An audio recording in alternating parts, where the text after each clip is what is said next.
Hey guys, welcome back to the channel, and this is how to unfollow LinkedIn connections.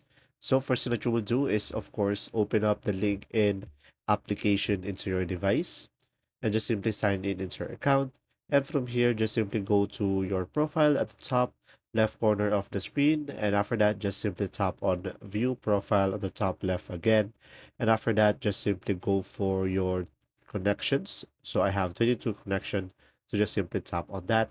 And from here, you should be able to see all of your connection. And just simply select a person that you want to unfollow. And from here, let's say I'm gonna go for Ami Madsen and tap on the three dots over here.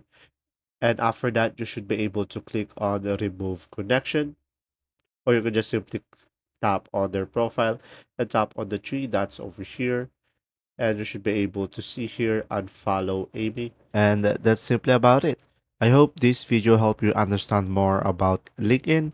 And if this video was helpful, please like and subscribe and simply comment down below if you have any question. And thanks for watching. See ya.